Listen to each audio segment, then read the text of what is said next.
এখানে প্রথমে ভেটকি মাছের ফিলে নিয়ে নিয়েছি। এবারেতে দিয়ে দেবো স্বাদ মতো নুন। এবারেতে দিয়ে দেবো 2 চামচ লেবুর রস। এবার নুন আর লেবুর রসটা দিয়ে ভালো করে মাখিয়ে এটাকে 10 মিনিটের জন্য রেখে দিতে হবে, যাতে মাছের আষ্টে গন্ধটা চলে যায়। নুন আর লেবুর রস দিয়ে 10 মিনিট ধরে এটাকে রেখে দিয়েছিলাম। এবারেতে দিয়ে দেবো 1 চামচ পেঁয়াজ বাটা আর লঙ্কা বাটা। এবারেতে অ্যাড করব হাফ চামচ আদা রসুন বাটা। এবারেতে অ্যাড করব হাফ চামচ ধনে গুঁড়ো।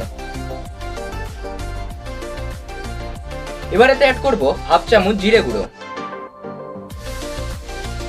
এবারেতে অ্যাড করব হাফ চামচের থেকেও কম পরিমাণে গরম মশলা গুঁড়ো। আমি এখানে যা সমস্ত মশলা দিয়েছি সেটা 4 পিস মাছের জন্য দিয়েছি। তোমরা যদি মাছ বেশি হয় তাহলে মশলার পরিমাণও সেই আন্দাজে দেবে। এবার এই সমস্ত মশলাকে ভালোভাবে মাছের সাথে মেখে আধ ঘন্টার জন্য ম্যারিনেট করতে রাখবো।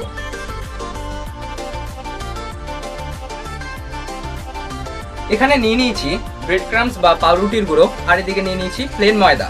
এবার এই প্লেন ময়দাটা দিয়ে দেবো হাফ চামচ গোলমরিচের গুঁড়ো। এবার এখানে একটা বাটিতে ডিম নিয়ে নিয়েছি, তার মধ্যে সামান্য পরিমাণে নুন মেশানো আছে। এবার এই মাছগুলোকে, যেগুলো আধ ঘন্টার জন্য ম্যারিনেট করছিলাম, সেটাকে এই ডিমের মধ্যে চুবিয়ে দেবো।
এখানে বার্গার বানটাকে কেটে নিয়েছি মাঝখান থেকে, এটাকে বাটার দিয়ে ভালো করে টোস্ট করে নিয়েছি।